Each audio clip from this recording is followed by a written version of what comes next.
Pokrovsk battleground continue to be one of the most challenging parts of the front for Ukraine. But the defenders are holding the line and inflicting huge losses to Russian attackers. Soldiers of the Security Service of Ukraine's Special Operations Center destroy Russian attack aircraft at night in the Pokrovsk direction. We are waiting for details.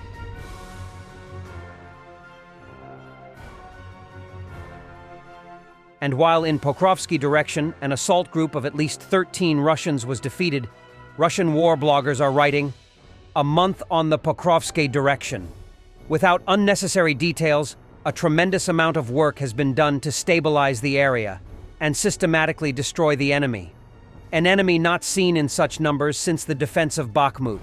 While we are holding off daily assaults, in my opinion, this direction needs more attention from people and state resources. Clearly, the Pokrovsk direction is not the only difficult one, especially given the challenges in other sectors, but unprecedented Russian human resources are concentrated here. We must destroy them here and now, not letting them advance into major cities, or there will be trouble. I'll show more interesting things soon, and don't forget to support the army during this tough time for all of us. Russian position is destroyed by Ukrainian tank.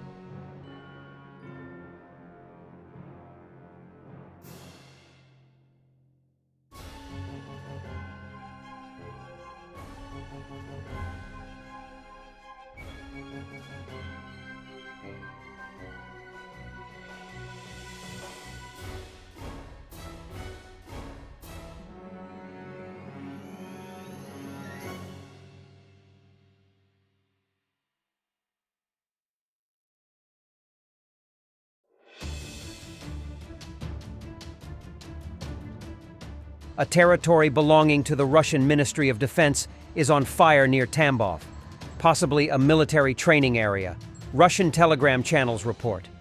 According to Russian media, local residents reported that the smoke had been coming for several hours. Presumably, the fire occurred at the military training area in Trigulyai. According to information in open sources, it is a training area for electronic warfare troops.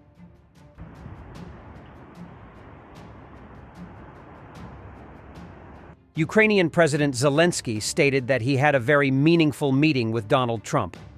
I presented him with the victory plan. We discussed in detail the situation in Ukraine and the consequences of the war for our people. We discussed many details. We share a common view that the war in Ukraine must be stopped. Putin cannot win. Ukrainians must win, said the President of Ukraine. We both want a fair deal and to see an end to the war, Donald Trump said at a meeting with Volodymyr Zelenskyy. When asked by a journalist what this deal might look like, the former president said that it's too early to talk about it. Zelenskyy also invited Trump to Ukraine. The latter replied that he would go and added that it's a beautiful country, the weather is beautiful, and everything is beautiful. We have a very good relationship. And I also have a very good relationship with Putin. I think if we win, we will resolve this very quickly, Trump said. Instead, the president of Ukraine expressed hope that their relationship with Trump is better. A very good relationship, and I also have a very good relationship, as you know, with President Putin. And I think if we win, I think we're going to get it resolved very quickly. I really think we're going to get it resolved. I hope we have more good relations. We're going to have, oh, I see. Yeah, but Medvedev threatened small countries with a Russian nuclear strike, saying that NATO won't help them in time. Russia is a bully and must be treated as such.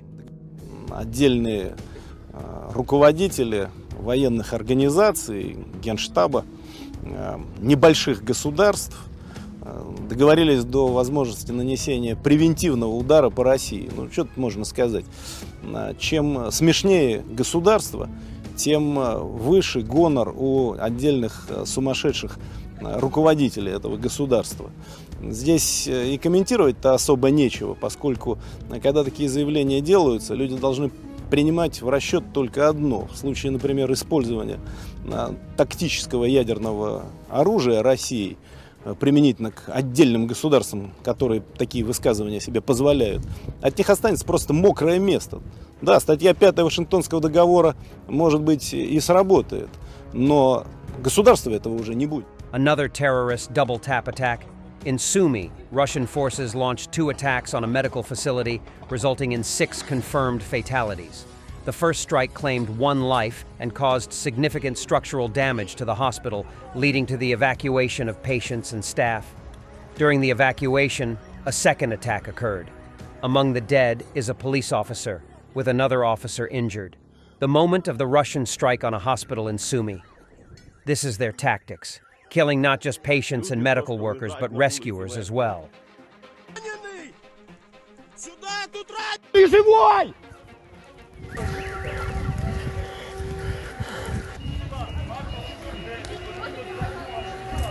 Terrifying footage of a Russian FAB-250 bomb hitting a residential building in Kramatorsk on September 25th appeared online.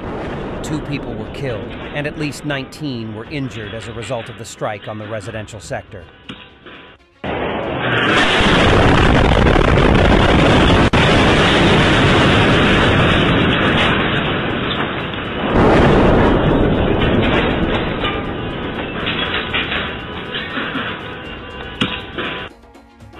On Friday, Israel killed the leader of Hezbollah, the Shiite Islamic militant group based in Lebanon's capital Beirut, in a massive airstrike.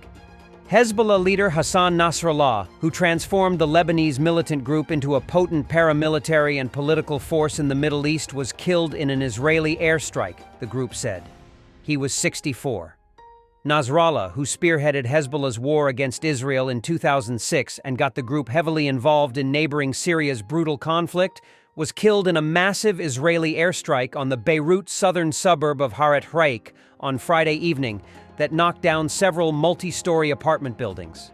Nasrallah's death comes amid a dizzying escalation in the nearly year-long conflict between Israel and Hezbollah since the war in Gaza started, and more than 3 decades after he took leadership of the Iranian-backed militant group following the killing of his predecessor by an Israeli missile in 1992. 5 years later, the United States designated Hezbollah a terrorist organization. Hezbollah has been firing rockets, missiles, and drones into northern Israel in solidarity with Palestinians in Gaza and Hamas, an allied Iran-backed militant group. Israel has responded with increasingly heavy airstrikes and the targeted killing of Hezbollah commanders while threatening a wider operation. This week has been the deadliest in Lebanon since the bruising 2006-month-long war between Israel and Hezbollah.